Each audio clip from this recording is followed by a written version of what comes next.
They say blood has no scent. But they lie. I smelled it the moment I stepped into the room. Not the iron metallic tang like a nosebleed, no. This was different. It was sharp, almost bitter, like something torn out of the earth and left to rot under a punishing sun. It clung to the air, not just a smell, but a presence. The kind that grabs your throat before your brain even registers it. I wasn't supposed to be there that day.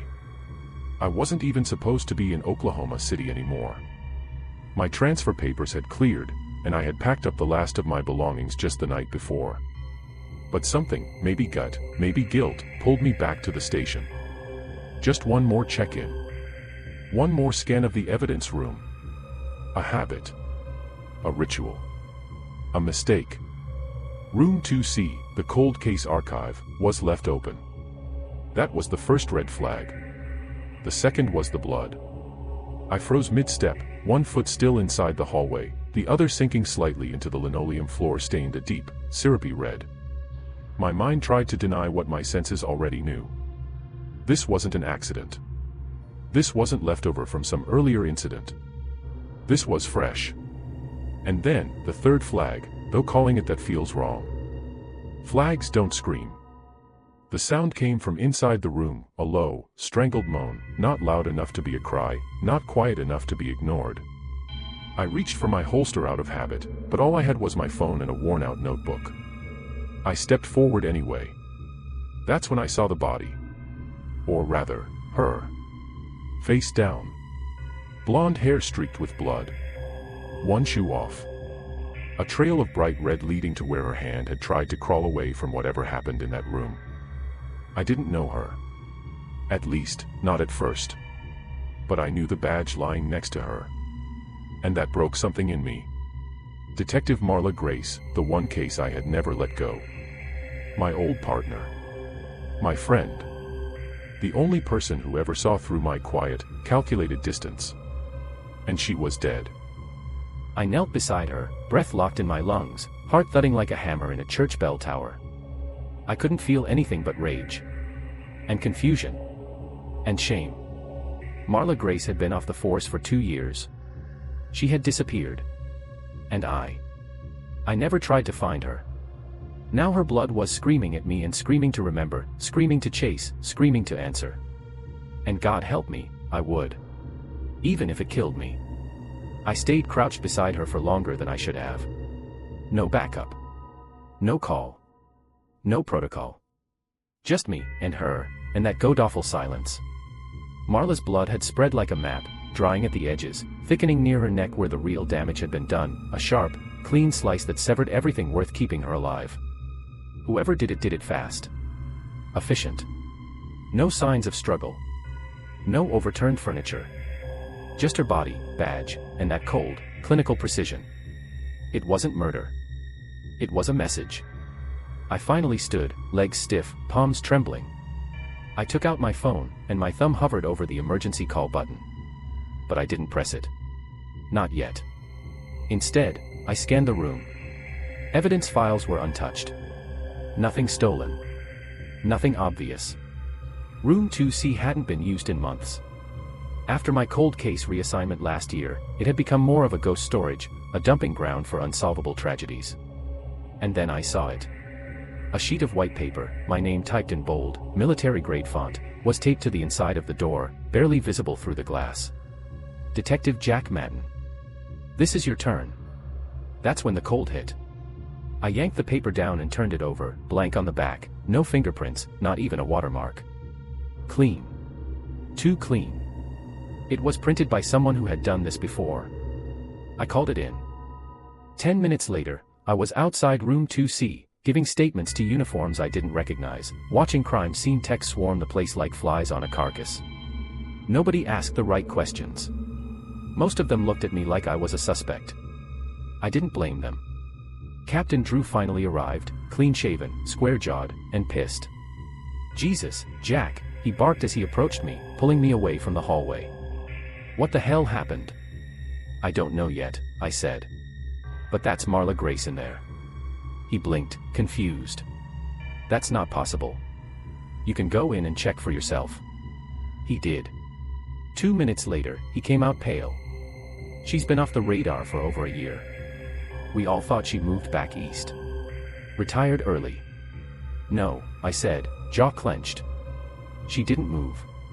She was hiding. From who? I looked back toward the room. That's what I intend to find out. I wasn't allowed to touch the case. Of course I wasn't. Conflict of interest. Emotional involvement. Too close to the victim. The usual red tape. But I didn't need permission. That night, I drove to Marla's old apartment, the one I knew she never officially moved out of, even if she told the department otherwise. It was a modest complex on the edge of town, sunshine-colored siding peeling from the Oklahoma heat. I still had the spare key she gave me 2 years ago, back when we were still partners.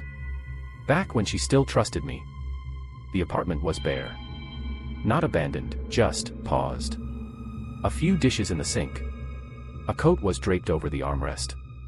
No signs of a struggle. No mess. But also, no pictures. No mail. No electronics. The entire place felt like it had been scrubbed of identity. Like someone knew they'd be leaving soon, and didn't want to leave anything behind. Except for the envelope. It was taped under the kitchen table, tucked just beside the leg. My name is written on the front in Marla's handwriting. Inside were 3 things. A USB drive. A single Polaroid, grainy, black and white. A note. I read the note first. Jack. If you're reading this, I'm gone. I told myself I could stay away. That disappearance was the only way to survive. But I was wrong. They found me. I followed something I wasn't supposed to. And now it's yours. If you dig, really dig, you won't just find the truth. You'll find him. The one we missed. The one we never knew existed. The one who's been watching both of us.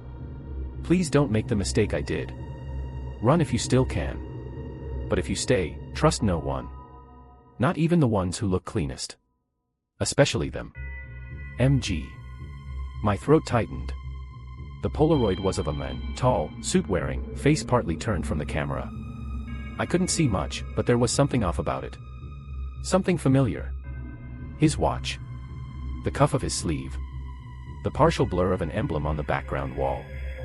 Then I plugged in the USB. Video footage. Rough, grainy surveillance. A timestamp from 3 weeks ago.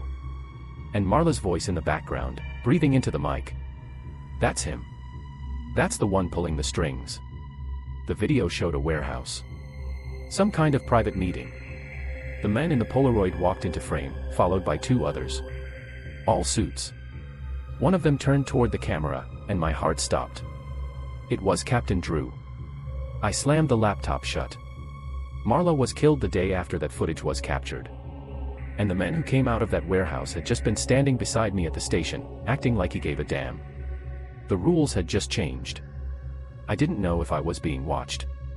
I didn't know who else was involved. But I knew one thing. Marla didn't die for nothing. She left me a trail. And blood always leads somewhere. By the next morning, my life was already unrecognizable. I didn't go back to the station. I didn't answer the calls. I didn't sleep. I just watched that video over and over, frame by frame, trying to spot something I missed. I memorized every corner of that warehouse, the way the shadows fell, the brief flicker of a license plate in the far corner. I ran image captures through an online database. Nothing. That warehouse was off-grid. But the Polaroid, that was different. I took it to an old contact, Reggie, a photo technician who used to work for forensics before he was squeezed out over a missing evidence scandal. I knew he owed me one. He whistled low when he saw it. "Man, this ain't just surveillance," he muttered. "This is blackmail material." "What do you mean?" He held it up under a special UV light. "There's layering in the grain. It's been developed with microetching, like a signature, only visible under this light." He turned the photo to show me. There it was, a tiny number printed near the edge of the frame. #303D. Reggie leaned back. "That's a photo vault ID. Old school method from private security agencies. Not used anymore, unless someone wants to hide the origin of the photo. Can you trace it?" He nodded slowly. Might take a few hours. But yeah. And Jack? What? He hesitated. If this is where I think it's from, you need to be careful. Those vaults were used by people who didn't expect to live long. Blackmail, leverage, and exit plans. You sure you want to dig? I didn't answer. Because I didn't need to. By mid-afternoon, Reggie called me. Jack. I traced it. Where? Somewhere out in Norman, about 20 minutes south of OKC. Private property, listed under a dummy corp called Halverson Logistics. But the vault tag matches their photo ID system from back in the 90s. Place has been dormant for years, or so it looks. I drove straight there. It was tucked behind a set of grain silos, shielded from view by a row of truck containers. On the surface, it looked abandoned, a few busted locks, rusting gates, grass overgrown. But when I reached the side wall, I saw the keypad. Fresh. No dust. Someone had been here recently. I punched in 303D, heart pounding. The door buzzed. Inside was a narrow corridor lined with file cabinets, safes, and old surveillance equipment. The air was cool, too cool. Temperature controlled. That meant preservation. This wasn't storage. This was curation. And then I found it, a box labeled case #RX2-1999. Inside, a sealed file, stamped with the same three initials. MG. Marla. I opened it. Photos. Old case reports. Phone transcripts. Her handwriting is in the margins. It was all connected to a drug bust gone wrong, one that happened long before I joined the force. A case dismissed as a procedural failure with no arrests. But Marla's notes told a different story. They used us to bury something. RX2 wasn't about drugs. It was about people. Trafficking. Military cover. Captain Drew was the inside man. The names listed under suspects made my skin crawl. People are still on the force. People I had drinks with. One name, in particular, made me feel sick. Detective Michael Reyes. My current partner. My best friend. I stumbled back, almost knocking over the box. She knew. Marla knew everything. And she tried to tell me, in bits and whispers, over the years, but I didn't listen. I chalked it up to burnout, paranoia, and trauma.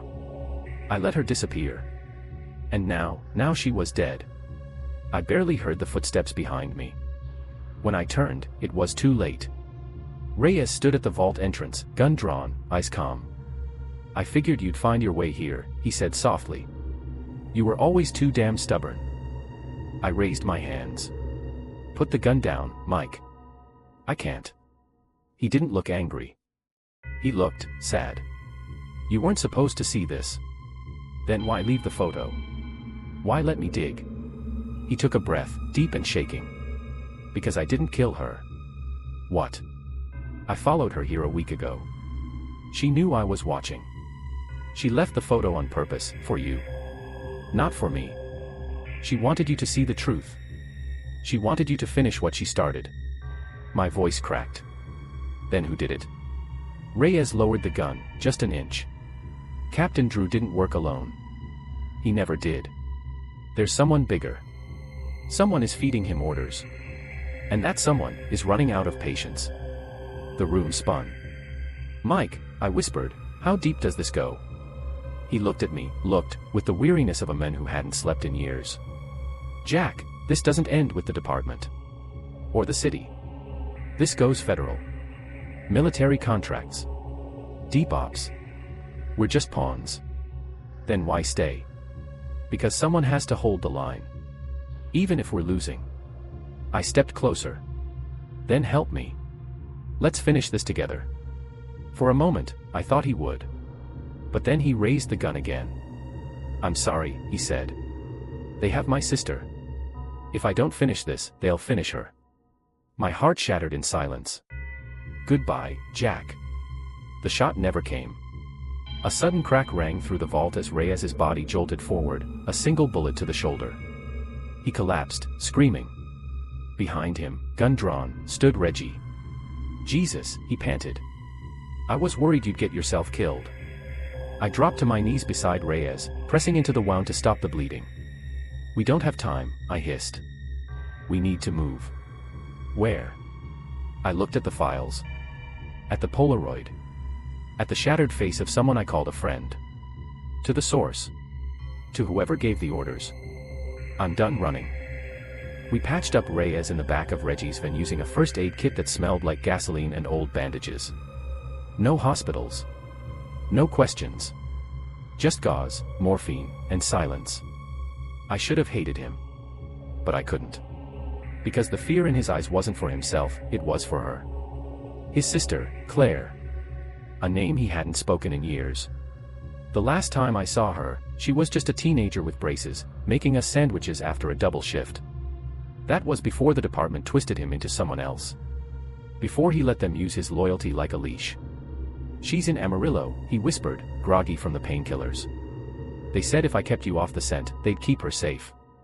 Safe from what? Reggie answered for him. From being erased. I turned to him. What do you mean, erased? He handed me a file, slim, manila, and trembling slightly in his hands. I didn't know until I ran the drive Marla left. There's more to it than just video. There's code. Hidden layers. She was keeping tabs on something called Operation Nesting Ground.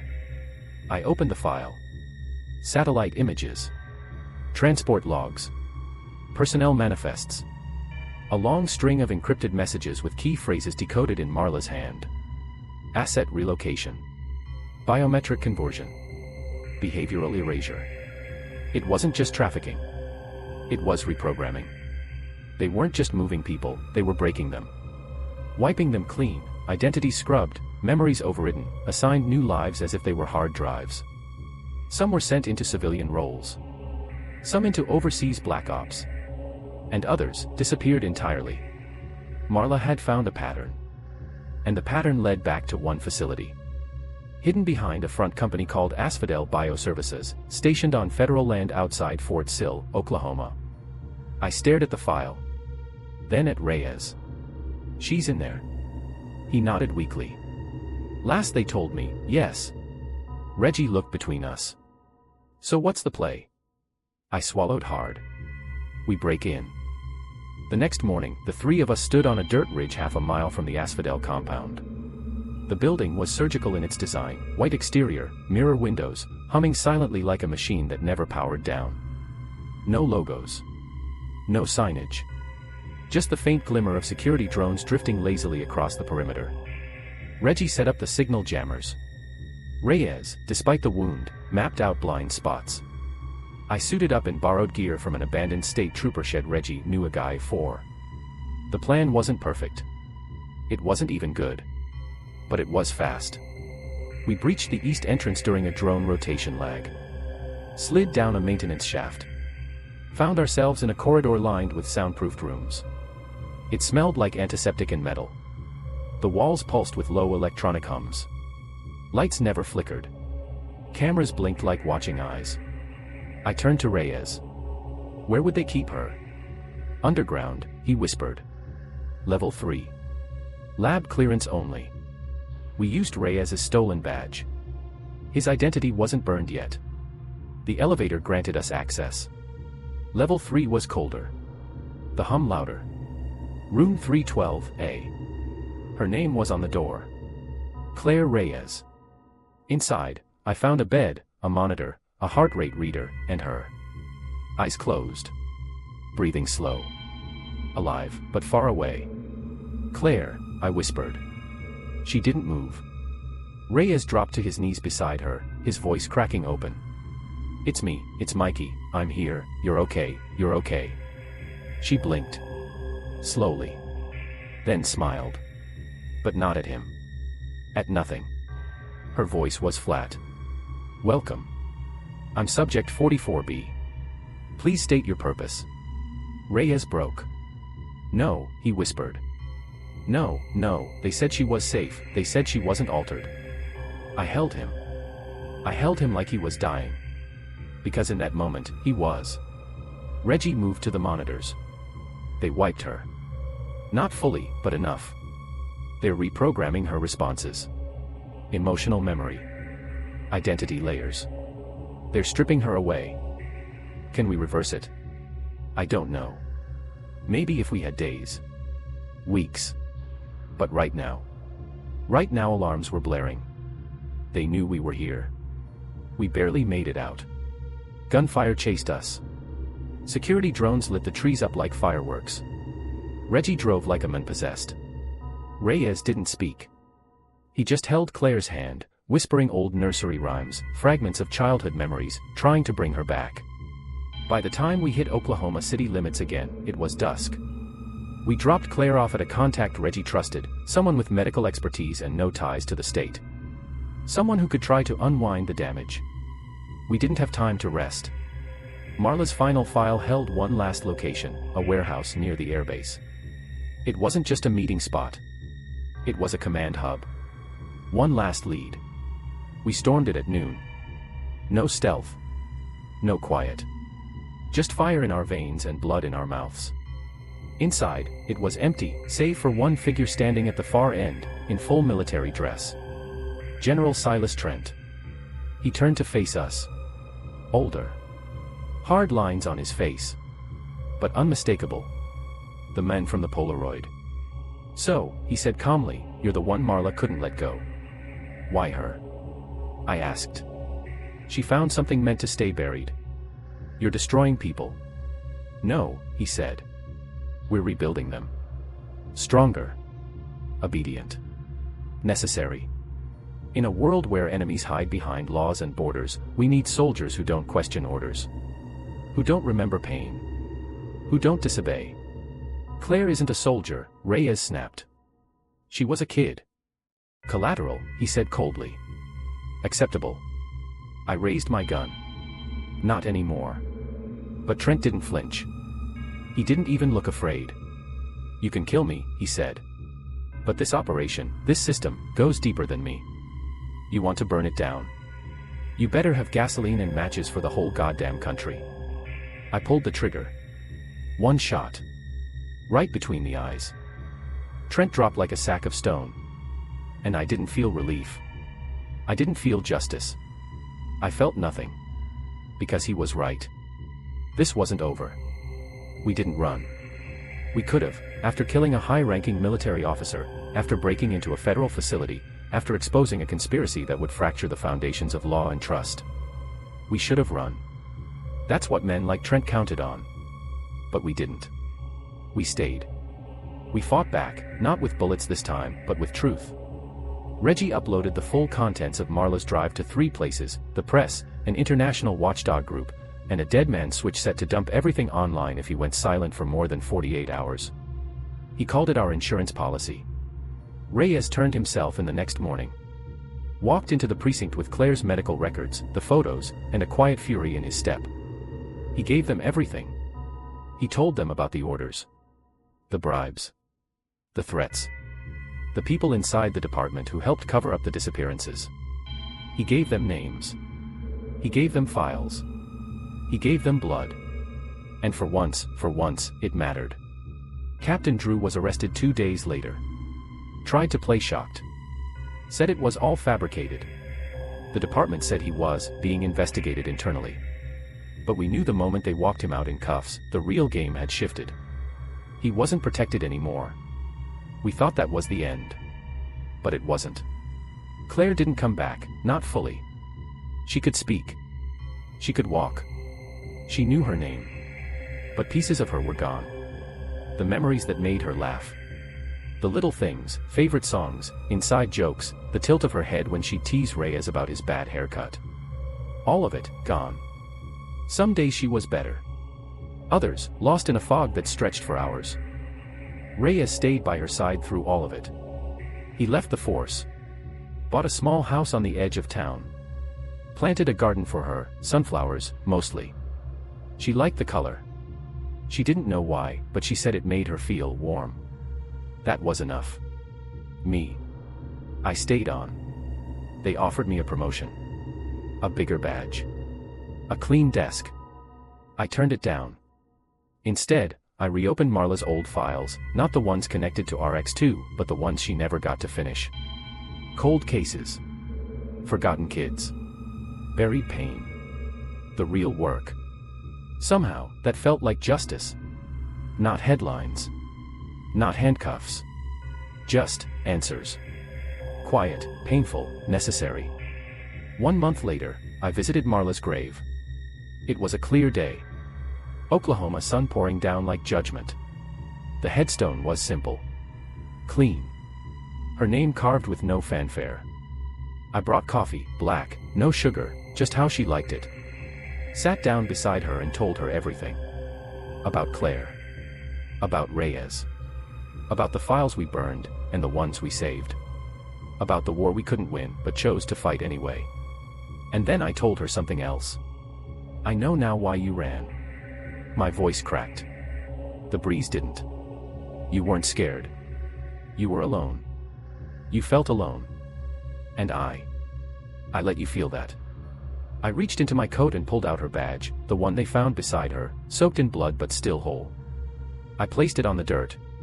You don't have to carry it anymore. I'll take it from here. The wind picked up. And for the first time in weeks, I didn't feel like I was suffocating. Later that day, I got a package. No return address.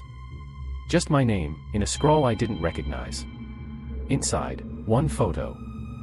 A group of men in suits. Some I recognized. Some I didn't. They were shaking hands in front of a logo that had been scratched out. All except one face, a younger man, turned slightly, just enough to reveal the edge of a familiar smile. It wasn't over. Trent was just one piece. And Marla's voice echoed in my mind.